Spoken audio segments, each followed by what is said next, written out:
Break के बाद एक बार फिर आपका इस्तकबाल करते हैं। खलाई मैदान में हिंदुस्तान ने एक लंबी छलांग लगाई है। चांद के मदार में चंद्रयान 2 दाखिल हो गया है। आज पहले मरहले में दाखिल हुआ है। आपको बता दें कि 7 सितंबर की चांद की सतह पर चंद्रयान 2 उतरेगा, तो एक बड़ी कामयाबी है खलाई मैदान में हिंदुस्तान की। गुज़िश्ता महीने हमने देखा था कि चंद्रयान 2 की कामयाब लॉन्चिंग की गई थी, जिसके बाद आज ये खबर आई है कि चंद्रयान 2 चांद के मदार में दाखिल हो गया है। आज पहले मरहले में दाखिल हुआ है चंद्रयान 2, जिसे बाहुबली के नाम से भी नवाजा गया है। आपको बता दें कि 7 सितंबर की चांद की सतह पर चंद्रयान 2 उतरेगा। गौहर रजा साइंसदान हमारे साथ जुड़े हुए हैं। गौहर रजा साहब, उस वक्त भी आपसे बात हुई थी जब चंद्रयान 2 की लॉन्चिंग कामयाबी के साथ मुकम्मल हुई थी, और आज चंद्रयान 2 चांद के मदार में पहले मरहले में दाखिल हुआ है। जी बिल्कुल। कैसा महसूस कर रहे हैं? असल में जो इतने बड़े प्रोजेक्ट होते हैं उनमें 3 बड़े मरहले हमें तय करने पड़ते हैं।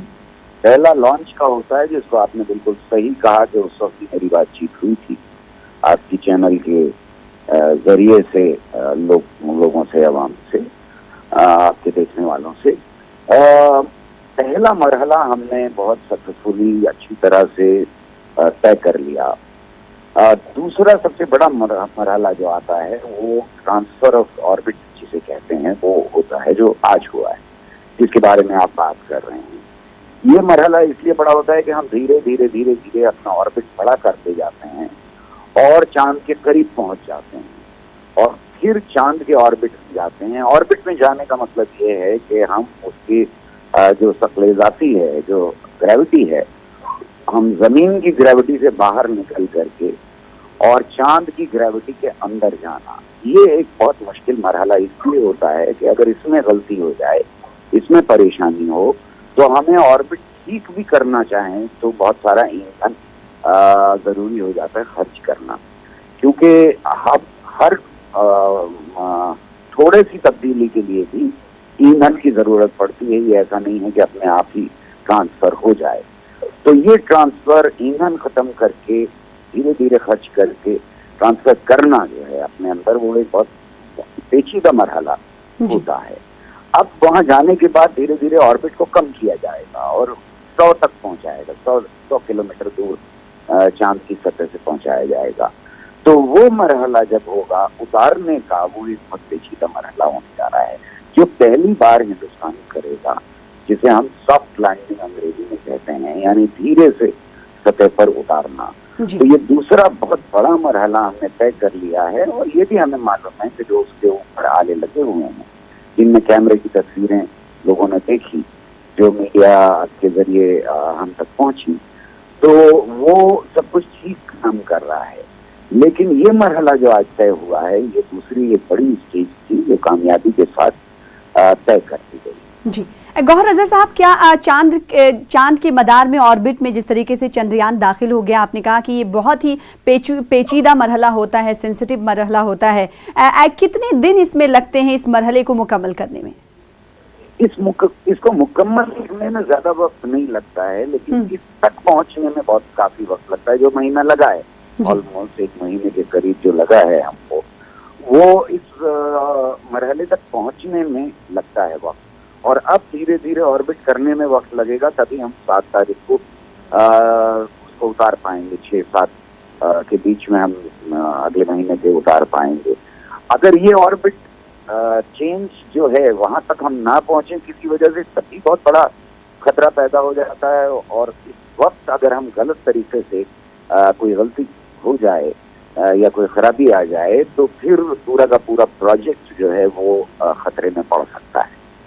जी गौहर रजा साहब, और ये वक्त जो है मुतय्यन किया गया कि 7 सितंबर को चांद की सतह पर चंद्रयान 2 उतरेगा, और आपने कहा कि अभी जिस मरहले में दाखिल हुआ है वो काफ़ी पेचीदा मरहला है। ऐसे में साइंसदानों के ऊपर कितना प्रेशर होता है, और वो क्या इस दौरान ये फील कर रहे होते हैं कि हमें कामयाबी मिलेगी या नहीं मिलेगी? कश्मकश कैसी होती है? ये समझना बहुत जरूरी है कि हम लॉन्च के वक्त के ऊपर पूरा मुल्क जाग रहा था जी। आज फिर से हम एक बार उस मसले को पर बातचीत कर रहे हैं, और फिर 7 तारीख के आसपास कुछ बातचीत फिर शुरू होगी। खासतौर से जब हम 100 किलोमीटर दूर पहुंच जाएंगे तो फिर बातचीत शुरू होगी और फिर उतारने के वक्त तो बातचीत। लेकिन ये याद रखना चाहिए हर शहरी को इस मुल्क के कि साइंसदान हर वक्त जाग रहे हैं। जब तक वो उतर नहीं जाता, जब तक वो सक्सेसफुली पूरा नहीं कर देता, वहां से वो डेटा नहीं भेज देता पूरी तरह से, तब तक साइंटिस्ट जो हैं वो लगातार जागते रहेंगे और उनके लिए टेंशन बरकरार रहेगा। इतने दूर तक जाने पर हमेशा ये होता है कि कोई भी जरा सी चीज अगर गड़बड़ हो जाती है तो साइंटिस्ट के लिए एक बहुत परेशानी की बात पैदा कर सकती है। जो कूड़ा है स्पेस के अंदर, उसमें से कुछ टकरा जाए या गलत डायरेक्शन हो जाए किसी वजह से, या कोई आला काम करना बंद कर दे, जो हमने आर्टिफिशियल इंटेलिजेंस के पैकेजेस डाल रखे हैं उनमें कोई पेचीदगी पैदा हो जाए, तो साइंटिस्ट तो लगातार जाग रहे हैं और उनके लिए ये पूरा वक्त जो है साइंसदानों के लिए बहुत पेचीदगी का वक्त है, ये बहुत टेंशन का वक्त है।